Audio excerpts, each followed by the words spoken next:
آغا اعوذ السلام باللہ من علیکم. الشیطان الرجیم بسم اللہ الرحمن الرحیم الحمد للہ رب العالمین باعث الانبیاء والمرسلین بارئ الخلائق اجمعین ثم الصلاة والسلام علی افضل الخلق محمد وآلہ الطیبین الطاہرین اللہم اللهم صلی صل على محمد وعلى ال محمد وعجل فرجہم۔ آج ہمارا نواں درس ہے جو امامت کے سلسلے میں چل رہا ہے، اور بہت ساری چیزوں کو ہم نے اس میں گزشتہ دروس میں بیان کی ہیں، اور نبی پاک صلی اللہ علیہ وآلہ وسلم کا بار بار مولا متقیان علی علیہ السلام کی خلافت اور آپ کی امامت کا اعلان کرنا، اور امت کا رہبر اور رہنما اپنے بعد معین فرمانا، یہ سب گزر چکا ہے۔ آج کے درس کا عنوان یہ ہے اس کا کہ رسول صلی اللہ علیہ وآلہ وسلم کے فرمان پر کیوں عمل نہیں کیا، یعنی جب رسول اسلام صلی اللہ علیہ وسلم بار بار مختلف مقامات پر آپ نے مولا کائنات امیر المومنین علی علیہ السلام کی خلافت و ولایت و امامت کا اعلان فرمایا، تو پھر اس پر عمل کیوں نہیں کیا لوگوں نے، امت نے؟ سوال یہ پیدا ہوتا ہے کہ جب رسول خدا صلی اللہ علیہ وسلم نے حضرت علی علیہ السلام کے اس قدر فضائل بیان کیے، اور آپ علیہ السلام کی خلافت اور امامت کی اس قدر تائید و تاکید فرمائی، تو پھر امت کے لوگوں نے کیوں رسول اسلام صلی اللہ علیہ وآلہ وسلم کے فرمان پر عمل نہیں کیا اور حضرت علی علیہ السلام کو خلیفہ اور آپ کا جانشین نہیں مانا؟ یعنی امت نے پھر علی علیہ السلام کو رسول اسلام کا خلیفہ اور جانشین کیوں نہیں مانا، اور نہ ہی آپ کے فرمان پر عمل کیا بلکہ آپ کی بات کو رد کر دیا؟ نمبر 1، اس کا مختصر جواب یہ ہے کہ یہ کوئی نئی بات نہیں ہے، اس لیے کہ خداوند عالم نے تقوی کے بارے میں کس قدر تاکید کی ہے، اللہ عز و جل نے تقوی کے بارے میں کس قدر تاکید کی ہے، اور قرآن کریم میں کس قدر آیات موجود ہیں، لیکن پھر بھی تقوی بہت کم ہے، یعنی بہت کم لوگ متقی ہیں، بہت کم لوگوں کے یہاں تقوی پایا جاتا ہے، جبکہ قرآن کریم میں بہت سارے مقامات پر بہت ساری آیات میں تقوی کی تاکید کی گئی ہے، تقوی کے بارے میں بیان کیا گیا ہے، مگر اس کے باوجود بھی بہت کم لوگ دنیا میں ایسے پائے جاتے ہیں جو متقی ہیں۔ کیا خداوند عالم نے ابلیس سے حضرت آدم علیہ السلام کو سجدہ کرنے کے لیے نہیں فرمایا؟ کیا ابلیس نے آدم علیہ السلام کو سجدہ کیا؟ نہیں ہے، یہ کوئی نئی بات نہیں ہے کہ رسول اسلام نے بارہا تاکید کی، بارہا فرمایا، مختلف مقامات پر آپ علیہ السلام نے تعارف کرایا کہ میرے بعد خلیفہ ہیں، جانشین ہیں، امام ہیں، رہبر ہیں، ولی ہیں، تو مگر امت نے نہیں مانا اور آپ کی بات کو رد کر دیا۔ کیا یہ کوئی بات نئی نہیں ہے، بلکہ اللہ عز و جل نے قرآن کریم میں بہت سارے مقامات پر بہت ساری آیات میں کیا کیا؟ تقوی کا حکم دیا ہے، لیکن دنیا کے اندر بہت کم لوگ ہیں جو متقی پائے جاتے ہیں، بہت کم لوگ ہیں جن کے اندر تقوی پایا جاتا ہے۔ دوسرے، کیا اللہ عز و جل نے ابلیس سے حضرت آدم علیہ السلام کو سجدہ کرنے کے لیے نہیں فرمایا؟ کیا ابلیس نے آدم علیہ السلام کو سجدہ کیا؟ نہیں کیا۔ جی، کیا حضرت موسیٰ علیہ السلام کے زمانے میں جناب موسیٰ کو ان کی امت نے جب چند روز تک نہیں دیکھا تو چند روز کی غیبت میں ہی لوگ منحرف نہیں ہوئے؟ یعنی چند دن تک نہیں دیکھا لوگوں نے، آپ کوہ طور پر چلے گئے 40 دن کے لیے، تو کیا ہوا؟ لوگوں نے کیا کیا؟ لوگ انحراف کا شکار ہو گئے، منحرف ہو گئے۔ ان تمام شواہد سے پتہ چلتا ہے کہ نہ ماننا اس بات کی دلیل نہیں بن سکتا کہ حضور نے اگر خلیفہ بنایا ہوتا تو لوگ منحرف نہ ہوتے، لوگ نہ مانتے۔ یہ ضرور، یعنی کوئی یہ کہے کہ اگر حضور خلیفہ بناتے علی علیہ السلام کو تو امت مانتی، ایسا یہ نہیں ہو سکتا کہ امت نہ مانتی، لہذا علی علیہ السلام کو خلیفہ بنایا نہیں امت نبی پاک نے۔ دلیل کہ امت نے نہیں مانا، تو نہیں مانا تو اس کا مطلب ہے کہ خلیفہ بنایا نہیں، کہ نہیں، ایسا نہیں ہے، بلکہ ایسے بہت سارے شواہد ہمیں قرآن، احادیث، روایات سے ملتے ہیں کہ جن میں لوگوں نے سراہتن باتوں کو نہیں مانا. صحیح ہے, جن میں لوگوں نے امتوں نے نہیں مانا. اور امت اسلامیہ میں بھی کیا سارے مسلمان متقی پرہیزگار ہیں؟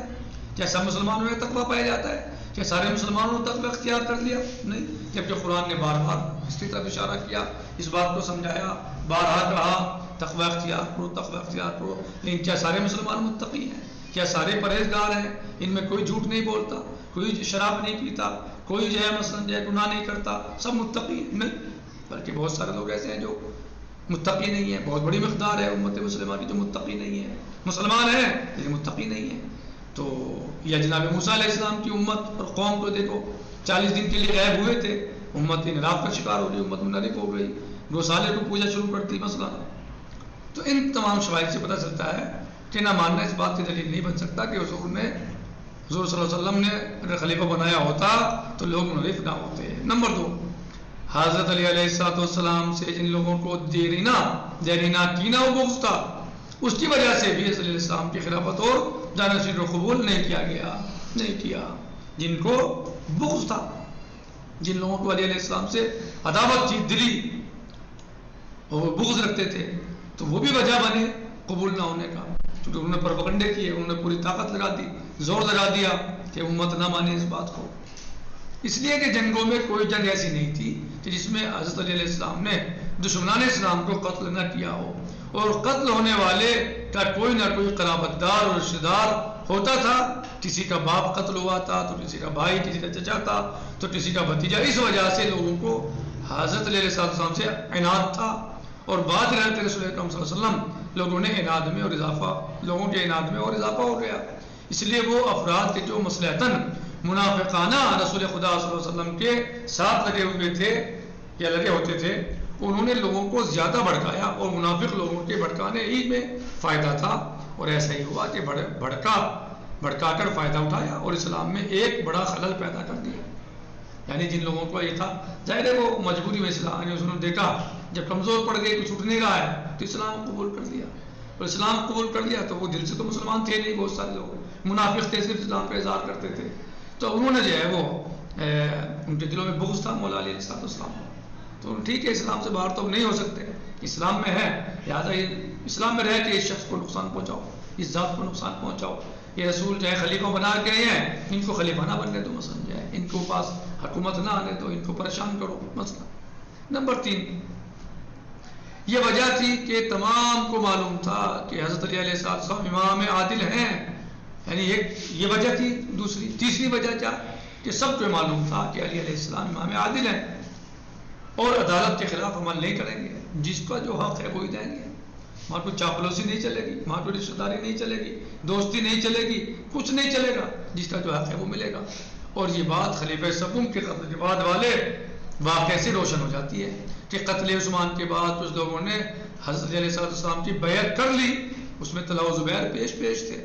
ان کا ارادہ یہ تھا کہ حضرت علیہ السلام ہماری من مانی کریں گے, رشتہ دار ہیں یا ساتھی ہیں, صحابی ہیں مثلا, یہ سب یعنی جو ہے وہ ہماری من مانی چلے گی ان کے یہاں. لیکن جب انہوں نے دیکھا کہ علی علیہ السلام آپ تقسیم بیت المال میں ہمارے اور دوسرے لوگوں میں فرق نہیں کرتے, تو حضرت علیہ السلام نے فرمایا فرق کا ان کا ارادہ یہ تھا کہ علی علیہ السلام ہماری منمانی کریں گے. لیکن جب انہوں نے دیکھا کہ علی علیہ السلام عدالت سے کام لے رہے ہیں, تو حضرت علیہ السلام سے عرض کیا کہ یا علی, آپ تقسیم بیت المال میں ہمارے اور دوسرے لوگوں میں فرق نہیں کرتے. تو حضرت علیہ السلام نے فرمایا فرق کرنا خلاف عدالت ہے, اور عدالت کے خلاف میں کچھ نہیں کر سکتا. کیا فرمایا کہ فرق کرنا خلاف عدالت ہے, اور میں عدالت کے خلاف کچھ نہیں کر سکتا. میں وہی دوں گا جس کا جو حق ہے, اس کے علاوہ کچھ نہیں کر سکتا.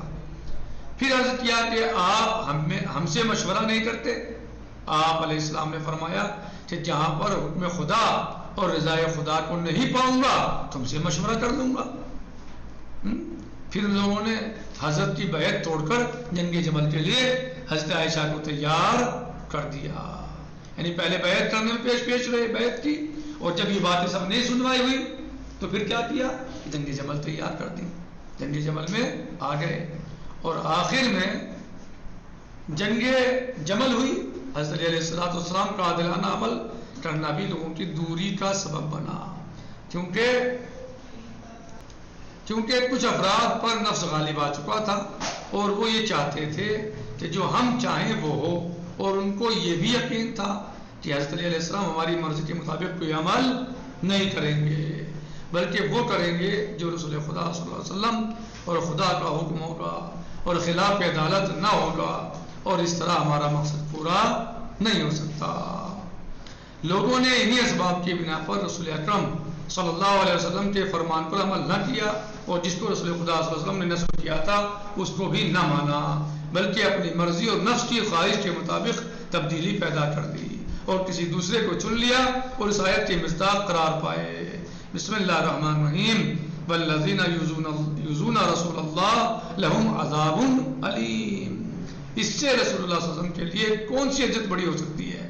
کون سی بڑی عزت ہو سکتی ہے اس سے زیادہ کہ جس کو آپ چن کے گئے تھے، بتا کے گئے تھے، بنا کے گئے تھے، معین فرما کے گئے تھے کہ یہ میرا خلیفہ ہے، یہ ولی و سرپرست، امام، رہنما، رہبر ہے، خلیفہ ہے، جانشین ہے میرا، یہ تمہارا رہبر و رہنما ہے، امام ہے، تو اس سے بڑی عزت کون سی ہو سکتی ہے کہ رسول خدا صلی اللہ علیہ وسلم کی وصیت و فرمان پر عمل نہ کیا جائے بلکہ بے اعتنائی برتی جائے، یعنی اس کی کوئی پرواہ نہ کی جائے۔ تو لہٰذا وہ کون لوگ ہیں؟ والذین یؤذون رسول اللہ لہم عذاب علیم، جو لوگ اللہ کے رسول کو اذیت پہنچاتے ہیں ان کے لیے عذاب علیم ہے۔ لہٰذا آپ صلی اللہ علیہ وسلم کے فرمان پر عمل نہ کرنا، یا مولا علیہ السلام کی بیعت نہ کرنا، یا علی علیہ السلام کو خلیفہ نہ ماننا، یہ اس بات کی دلیل نہیں ہے کہ رسول اللہ صلی اللہ علیہ وسلم نے فرمایا نہیں تھا، بنایا نہیں تھا، رسول صلی اللہ علیہ وسلم نے علی علیہ السلام کو اپنا خلیفہ معین نہیں فرمایا تھا، نہیں، بلکہ ایسے ہمیں بہت سارے واقعات، معاملات نظر آتے ہیں کہ جو پہلی امتوں میں بھی ہوا اور خود اس امت اسلامیہ میں بھی جو ہے کہ لوگ قرآن کی نہیں مانی، لوگوں نے قرآن کریم کی نہیں مانی۔ قرآن کریم تقوی کے بارے میں کتنی مرتبہ کہتا ہے، کتنی بار فرمایا قرآن کریم میں اللہ نے تقوی کے بارے میں، لوگ متقی نہیں ہوئے سارے، صحیح ہے، بہت سارے لوگوں نے انکار کر دیا، بہت سارے انکار، بہت سارے لوگ متقی نہیں بن پائے، نہیں بنے، تقوی اختیار نہیں کیا۔ جناب موسیٰ علیہ السلام چند دن کے لیے غائب ہوئے تو لوگوں نے جو ہے لوگ امتی منحرف ہو گئے۔ اس کے علاوہ لوگوں کی کچھ مصلحتیں تھیں، رسول اسلام کے بعد معاملات تھے ان کے، اس کو ذات نجی بغض تھا علی علیہ السلام سے، اور کچھ سیاسی معاملات کی وجہ سے کہ علی امام عادل ہیں لہٰذا ہمیں وہی دیں گے جو ہمارا حق ہے، اس کا مثال مشہور ہے، طلحہ و زبیر والی مثال بھی مشہور ہے، اور بھی بہت ساری باتیں مل سکتی ہیں، ٹھیک ہے۔ تو لہٰذا سب کی اپنی اپنی مصلحت اور اپنے معاملات کو لوگوں نے ترجیح دی، اور رسول اسلام صلی اللہ علیہ وسلم کی وصیت اور آپ کے انتخاب کو فراموش کر دیا، اور اس آیت کے مصداق ہو گئے والذین یؤذون رسول اللہ لہم عذاب علیم، جو لوگ اللہ کے رسول کو اذیت پہنچاتے ہیں ان پر اللہ کا عذاب علیم ہے، یعنی وہ عذاب علیم کے مستحق ہیں۔ تو اس سے بڑی اذیت کیا ہوگی کہ رسول اسلام صلی اللہ علیہ وسلم کی وصیت کو قبول نہ کیا، وصیت پر عمل نہیں کیا، اور جس کو آپ خلیفہ اور جانشین چن کے گئے تھے، جس کی ولایت و خلافت کا اعلان کیا، بار بار لوگوں کو بتایا، اس کو تسلیم نہ کیا اور نہ مانا اور اپنی منمانی سے خلیفہ بنا لیے، لہٰذا یہ خود سب سے بڑی ایذا ہے رسول اسلام صلی اللہ علیہ وسلم کے لیے۔